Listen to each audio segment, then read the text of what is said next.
اللهم صل على محمد وعلى آل محمد كما صليت على إبراهيم وعلى آل إبراهيم إنك حميد مجيد. اللهم بارك على محمد وعلى آل محمد كما باركت على إبراهيم وعلى آل إبراهيم إنك حميد مجيد. أما بعد فأعوذ بالله من الشيطان الرجيم. بسم الله الرحمن الرحيم. يا أيها الناس اتقوا ربكم الذي خلقكم من نفس واحدة وخلق منها زوجها وبث منهما رجالا كثيرا ونساء واتقوا الله الذي تساءلون به والأرحام إن الله كان عليكم رقيبا. يا أيها الذين آمنوا اتقوا الله وقولوا قولا سديدا يصلح لكم أعمالكم ويغفر لكم ذنوبكم ومن يطع الله ورسوله فقد فاز فوزا عظيما. يا أيها الذين آمنوا اتقوا الله حق تقاته ولا تموتن إلا وأنتم مسلمون. أما بعد فإن خير الحديث كتاب الله وخير الهدي هدي محمد صلى الله عليه وسلم وشر الأمور محدثاتها وكل محدثة بدعة وكل بدعة ضلالة وكل ضلالة في النار. أعوذ بالله السميع العليم من الشيطان الرجيم. بسم الله الرحمن الرحيم. يا أيها الذين آمنوا قوا أنفسكم وأهليكم نارا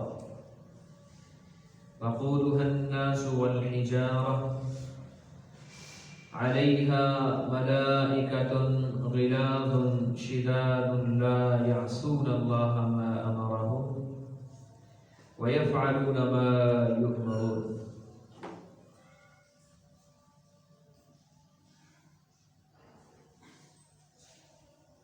اولاد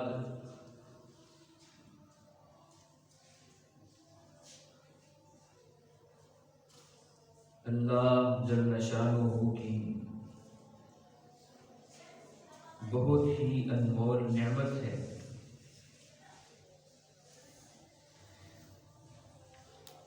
سابقہ خطبہ کے اندر ہم نے اس بات کی وضاحت کی تھی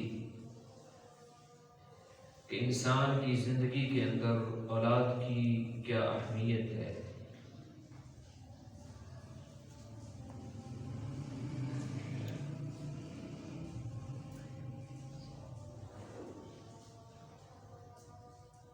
اولاد کہیں ایسا نہ ہو کہ ہم اس کو اپنے ہاتھوں سے ضائع کر بیٹھیں. اس نعمت کی ناقدری کر بیٹھے.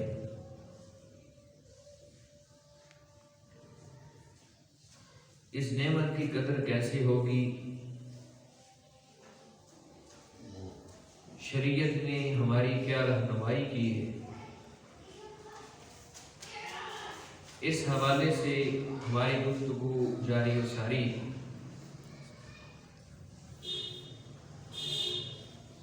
اولاد کی تربیت کے حوالے سے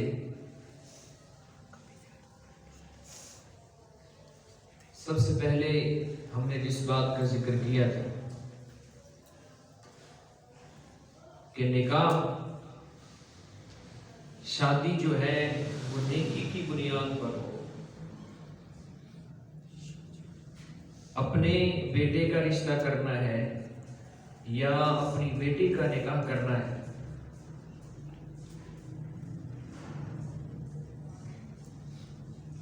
اس نکاح کو خوش خوشگوار بنانے کے لیے، فائدہ مند بنانے کے لیے، اولاد کی نیکی کے لیے، اولاد کی اچھی تربیت کے لیے نیک رشتے جو ہیں یہ بنیادی اسباب ہیں۔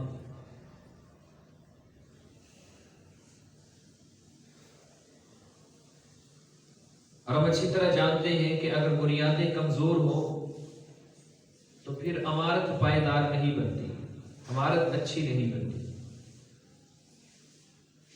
تو ان بنیادوں کو مضبوط کرنے کے بعد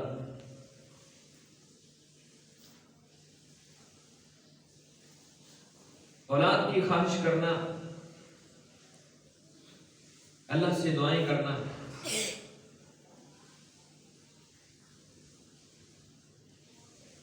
یہ ایک بندہ مومن جو ہے اس کے دل کے اندر اللہ رب العزت نے یہ تڑپ رکھی۔ اس حوالے سے سب سے پہلے یہ بات ذہن کے اندر رکھنی چاہیے کہ اولاد اس کی تقسیم اللہ رب العزت کرتے ہیں۔ دنیا کے اندر کسی کو یہ خزانہ نہیں دیا گیا کہ وہ اولادیں تقسیم کرے، یہ اللہ کے فیصلے ہیں،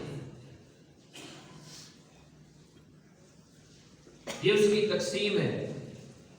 کسی کو بیٹیاں دے، کسی کو بیٹے دے، کسی کو بالکل ہی کچھ نہ دے۔ یہ ایک بہت بڑا امتحان ہوتا ہے کہ لوگ اولاد کو حاصل کرنے کے لیے اپنے ایمان کو ضائع کر دیتے ہیں۔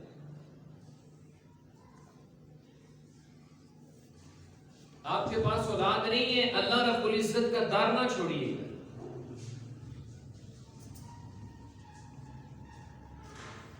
ساری زندگی بھی گزر جائے، اللہ کا در نہ چھوڑیے گا۔ ہمیشہ اللہ رب العزت سے مانگتے رہیے۔ اللہ رب العزت اپنے بندے کو ضرور نوازتے ہیں، وہ اسباب کا محتاج نہیں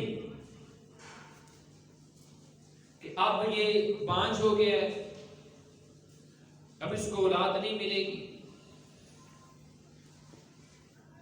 اب یہ بوڑھا ہو گیا ہے، اس کو اولاد نہیں ملے گی۔ وہ دینے پہ آ جائے تو 80 سال کا بابا ہو اس کو بھی دے دیتا ہے، وہ دینے پہ آ جائے تو 120 سال کا زکریا ہو جائے تو اس کو بھی دے دیتا ہے۔ تو اولاد اللہ رب العزت تقسیم کرتے ہیں، کسی کی تعویذ کے ساتھ، کسی کی پھونک کے ساتھ، کسی کے کلے چھڑے کے ساتھ اولاد نہیں ملتی۔ یہ عقیدہ مضبوط کیجیے کہ اولاد اللہ رب العزت عطا کرتے ہیں اور پھر اس کی تقسیم بھی اللہ کرتے ہیں، جس کو چاہے بیٹیاں دے دے، جس کو چاہے بیٹے دے دے۔ اس میں نہ مرد کا اختیار ہے نہ عورت کا اختیار ہے۔ لیکن افسوس کا مقام ہے کہ معاشرے کے اندر اس قدر جہالت عام ہو چکی کہ طلاقوں کی جو بنیاد ہے وہ یہ بنا دی گئی۔ آپ اخبارات پڑھ کر دیکھیں، مجھ سے زیادہ آپ حالات سے واقف ہیں کہ طلاق ہو گئی، بنیاد کیا تھی، وجہ کیا تھی کہ اس عورت کے ہاں بیٹی کیوں پیدا ہوئی؟ حالانکہ یہ تقسیم اللہ رب العزت کی ہے۔ للہ ملک السماوات والارض یخلق ما یشاء یہب لمن یشاء اناثا وَيَهَبُ لِمَن يَشَاءُ الذُّكُورَ۔ سے اللہ رب العزت تقسیم کرتے ہیں اولاد، اس کی تقسیم اللہ رب العزت نے اپنے پاس رکھی ہے، اس کے اندر عورت کا کوئی اختیار نہیں، اس کے اندر مرد کا بھی کوئی اختیار نہیں۔ کس کا دل کرتا ہے کہ میرے پاس بیٹے نہ ہو؟ ہر انسان یہ چاہتا ہے کہ یہ بازو مجھے ملیں، لیکن یہ اللہ رب العزت کی تقسیم ہے، وہ نہ دے تو اپنے پیغمبر شعیب علیہ السلام کو بھی نہ دے۔ یہ اللہ کی تقسیم ہے کہ اللہ رب العزت نے محمد کریم علیہ السلام کو بھی بیٹیاں دی تھی، بیٹے بھی دیے تھے، لیکن اللہ نے وہ واپس لے لیے۔ یہ اللہ کی تقسیم ہے۔ کوئی بھی بیٹا نبی علیہ السلام کا جوانی کی عمر کو نہیں پہنچا ہے۔ بیٹیوں کا باپ رسول اکرم صلی اللہ علیہ وسلم کو اللہ رب العزت نے بنایا۔ بلکہ میں آج ایک حدیث پڑھ رہا تھا، رسول اللہ صلی اللہ علیہ وسلم کیا فرماتے ہیں؟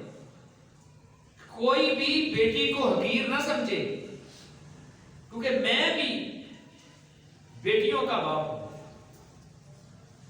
رسول اللہ صلی اللہ علیہ وسلم بھی بیٹیوں کے باپ ہیں۔ یہ جاہلیت کی رسم ہے۔ قرآن نے بیان کیا وَإِذَا بُشِّرَ أَحَدُهُم بِالْأُنثَىٰ ظَلَّ وَجْهُهُ مُسْوَدًّا وَهُوَ كَظِيمٌ، کہ جب ان کے ہاں بیٹی پیدا ہوتی وہ اس کو آر سمجھتے تھے،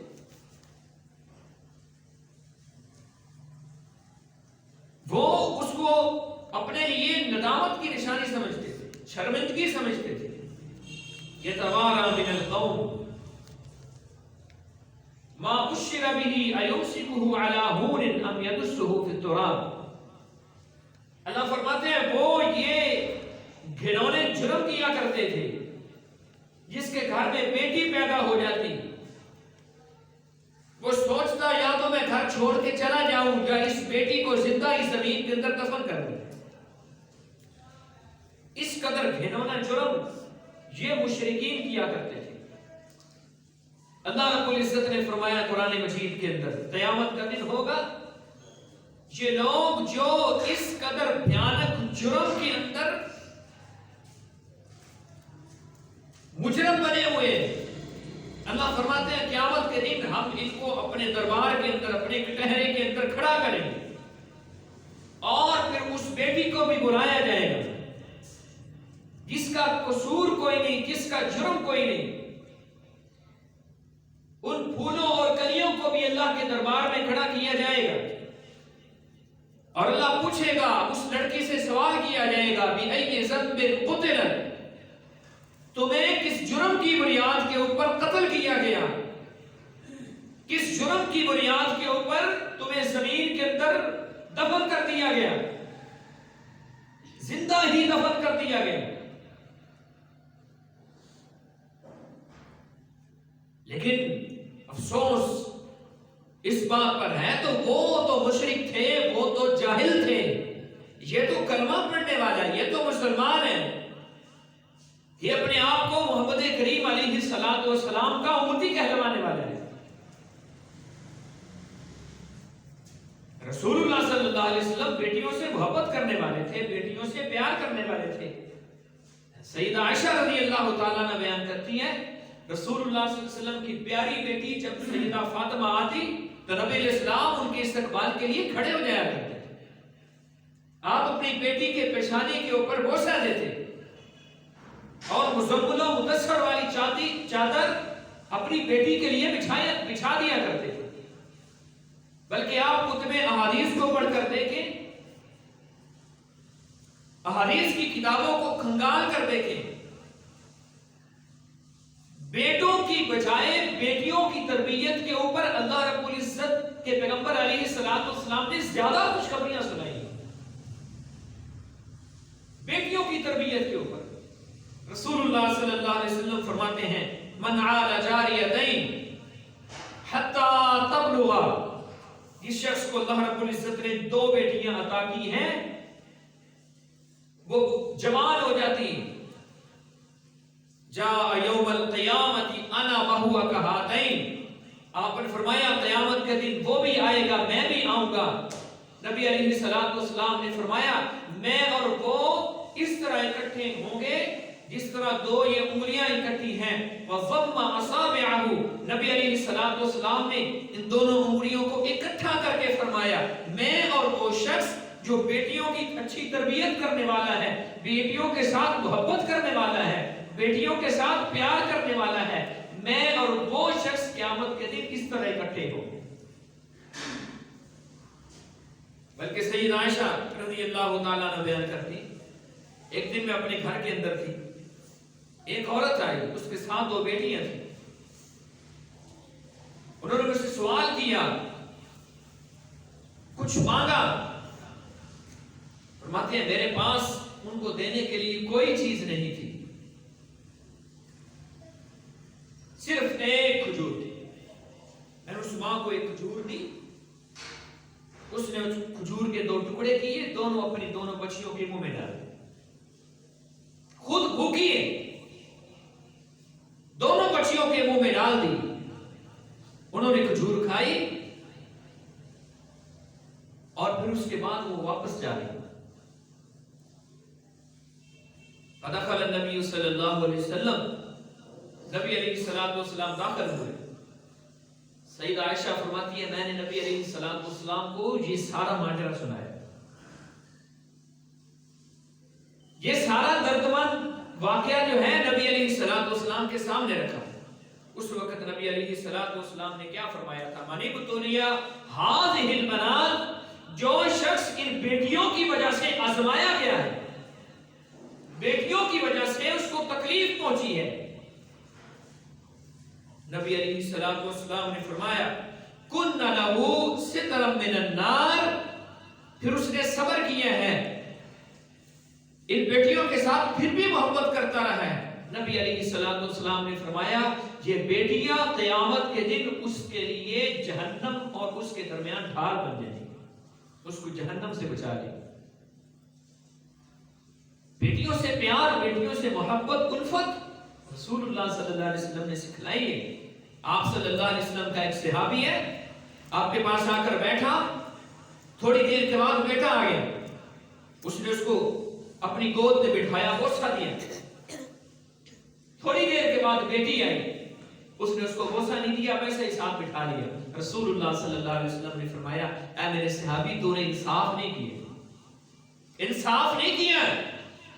انصاف یہ تھا کہ جس طرح تو بیٹے کے ساتھ تو نے محبت کی ہے، بیٹے کا چہرہ چوما ہے، بیٹے کا ماتھا چوما ہے، انصاف یہ تھا کہ تو بیٹی کے ساتھ بھی اسی طرح محبت کرتا، جس طرح تم نے بیٹے کو گود میں بٹھایا ہے اس طرح بیٹی کو بھی گود میں بٹھاتا۔ بیٹیوں کے ساتھ الفت، بیٹیوں کے ساتھ محبت رسول اللہ صلی اللہ علیہ وسلم نے سکھلائی ہے۔ یہ مشرکین کی روش ہے کہ بیٹیوں کو حقیر جاننا، بیٹی کو حقیر جاننے والا ایک لمحے کے لیے سوچے جو عورت تسکین کی تمہاری تسکین کا باعث بنی، جس سے تم سکون حاصل کرتے ہو، جو تمہارے بستر پر ہے وہ بھی تو کسی کی بیٹی ہے۔ اگر وہ نہ بیٹی ہوتی تو تمہاری تسکین کا باعث کون بنتا؟ جس ماں نے تجھے جنا ہے وہ بھی تو کسی کی بیٹی ہے۔ بیٹیاں عار نہیں ہیں، بیٹیاں محبت اور پیار کی نشانی۔ رسول اللہ صلی اللہ علیہ وسلم بیٹیوں سے محبت کرنے والے تھے، بیٹیوں سے پیار کرنے والے تھے۔ تو اولاد کی تقسیم اللہ رب العزت کرتے ہیں، جس کو بیٹیاں دیں، جس کو بیٹے۔ ہاں آپ سوال کریں اللہ رب العزت سے، بیٹیاں بھی مانگے بیٹے بھی مانگے۔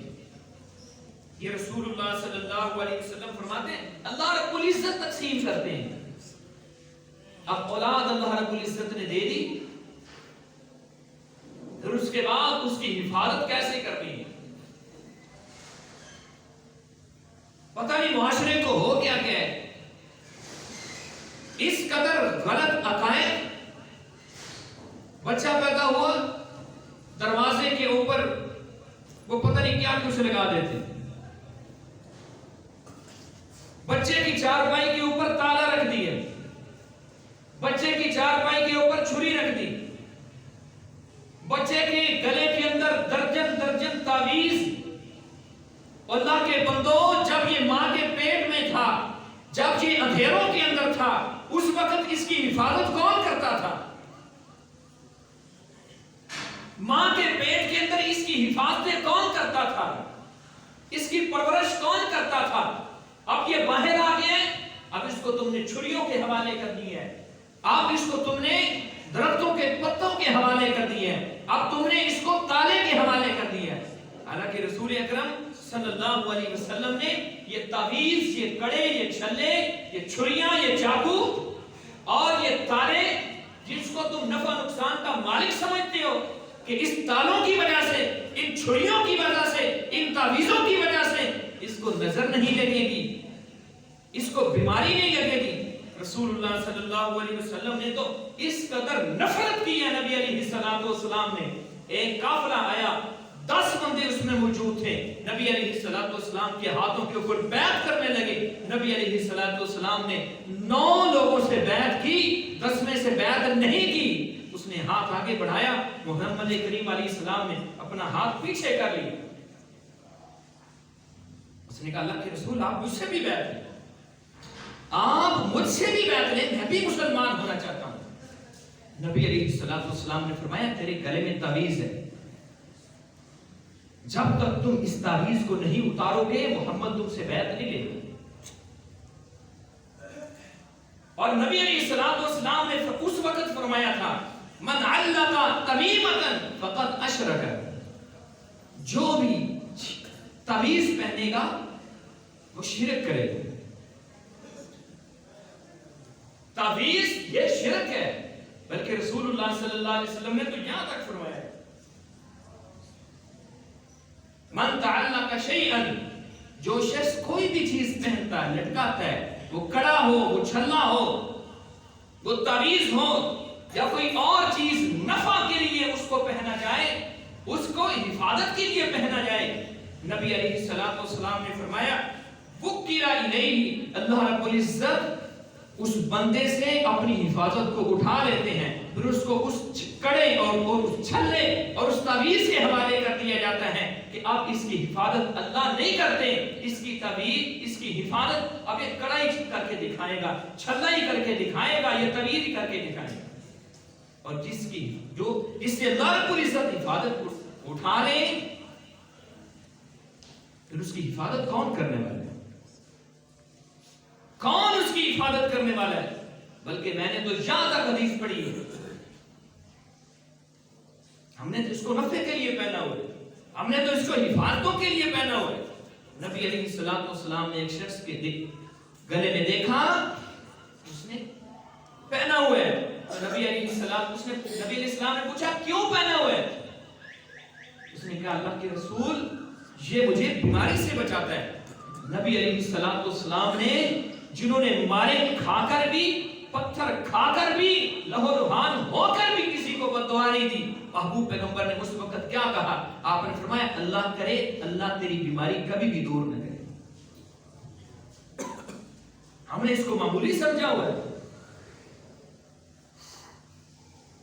بلکہ نبی علیہ السلام نے تو یہاں تک فرمایا ہے ایک شخص نے کڑا پہنا ہوا تھا بخار سے حفاظت کے لیے، نبی علیہ السلام نے فرمایا اس کو اتار دو، اس نے اتار دیا، اور آپ نے فرمایا لو مت وہی علیہ، اگر تو اسی حالت میں مر جاتا یہ کڑا پہنے ہوئے، ما افلحت ابدا، تو کبھی بھی جہنم سے آزادی نہ پاتا، ہمیشہ کے لیے جہنمی، کبھی بھی جنت کا وارث نہ بنتا۔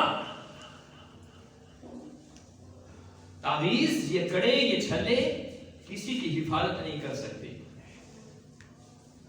اپنے بچوں کو اللہ کی حفاظت میں دو، دام کرو ان کو سورۃ الفاتحہ پڑھ کے، دام کرو ان کو سورۃ الفلق پڑھ کے، سورۃ الناس پڑھ کے، یہ دام سکھلائے ہیں رسول اللہ صلی اللہ علیہ وسلم نے۔ لیکن افسوس ہے کہ ہم الٹے چلتے ہیں، ہم الٹے چلتے ہیں۔ حضرت حذیفہ بن یمان رضی اللہ تعالیٰ عنہ، ہم نے اس کو معمولی سمجھا ہوا ہے۔ صحابہ کرام دیکھیے کس قدر ان چیزوں سے نفرت کرتے تھے، لیکن ہمارا کچھ عرصہ ہندوؤں کے ساتھ گزرا ہے، وہ ساری توہمات جو ہندوؤں کی تھی، غیر مسلموں کی تھی، وہ ہمارے اندر آ گئی۔ حضرت حذیفہ بن یمان ایک شخص کی تیمارداری کے لیے گئے، کیا دیکھا؟ اس نے تعویذ پہنا ہوا ہے، تعویذ پہنا ہوا ہے، آپ نے فرمایا اللہ کے بندے یہ تعویذ کیوں پہنا ہوا ہے؟ اس نے کہا بیماری سے حفاظت کے لیے پہنا ہوا ہے۔ فرمایا اس تعویذ کو اتار دو۔ اس نے تعویذ اتار دیا۔ اس وقت حذیفہ بن یمان فرمانے لگے اگر تیری موت اسی تعویذ کے اندر ہو جاتی، تعویذ پہنے ہوئے تو مر جاتا، حذیفہ کبھی بھی تیرا جنازہ نہ پڑتا۔ یہ تعویذ، یہ کڑے، یہ چھلے کسی کی حفاظت نہیں کر سکتے۔ حفاظت اللہ رب العزت کرتا ہے۔ جو ماں کے پیٹ کے اندر اندھیروں کے اندر حفاظتیں کرنے والا ہے، وہ بچہ باہر آ جائے اس وقت بھی وہی حفاظتیں کرتا ہے۔ جب وہ اپنی حفاظت کو اٹھا لے پھر کوئی بھی چیز تمہاری حفاظت نہیں کر سکتی، تمہارے بچوں کی، تمہارے گھر کی کوئی بھی چیز حفاظت نہیں کر سکتی۔ جب وہ اپنی حفاظت کو مضبوط کرتا ہے، ساری دنیا جمع ہے ابراہیم علیہ السلام کو جلانے کے لیے، ساری دنیا جمع ہے، آگ میں پھینک دیا گیا، آگ میں پھینک دیا گیا ہے۔ حدیث کی کتابوں کو اٹھا کر دیکھیں، اس وقت ابراہیم علیہ السلام نے ڈائریکٹ اللہ رب العزت کو پکارا تھا، ڈائریکٹ اللہ رب العزت سے مدد مانگی تھی۔ کوئی تعویذ، کوئی کڑا، کوئی چھلا کچھ نہیں پہنا۔ پھر اللہ رب العزت نے جب ڈائریکٹ مانگا تو اللہ نے ڈائریکٹ کیسے مدد کی؟ اللہ نے پانی نہیں بھیجا آگ کو ٹھنڈا کرنے کے لیے، اللہ نے فرشتے کو نہیں بھیجا کہ جاؤ پر مارو اور اس آگ کو ختم کر دو، نہیں، اللہ رب العزت نے ڈائریکٹ آگ کو حکم دیا ہے، قُلْنَا يَا نَارُ كُونِي بَرْدًا وَسَلَامًا عَلَىٰ إِبْرَاهِيمَ۔ تیرے اندر خصوصیت جلانے والی تو میں نے ہی رکھی ہے نا، تو جلاتی تو میرے ہی حکم سے ہے، لیکن آج میرا محبوب، میرا پیارا، میری توحید کی خاطر مارے کھانے والا، ایک اللہ کے لیے لڑنے والا، ایک اللہ کی کبریائی کے لیے لڑنے والا، ایک اللہ کی عبادت کے لیے لڑنے والا، آج وہ تیرے اندر آیا ہے، تم میرے ابراہیم کے لیے سلامتی والی بن گیا۔ اور تفسیر کے اندر میں نے پڑھا ہے ابراہیم علیہ السلام فرمایا کرتے تھے جب اللہ حفاظتیں کرنے والا ہو پھر آگ کے اندر بھی ایسی حفاظتیں آتی ہیں۔ ابراہیم علیہ السلام فرمایا کرتے تھے لوگوں 40 دن میں آگ کے اندر رہا ہوں، 40 دن، ان 40 دنوں کے اندر مجھے جو سکون ملا ہے نہ کبھی اس سے پہلے سکون ملا ہے نہ کبھی بعد میں سکون ملا۔ اللہ حفاظتیں کرنے والا پہ آ جائے تو آگ کے اندر بھی حفاظتیں کرتا ہے،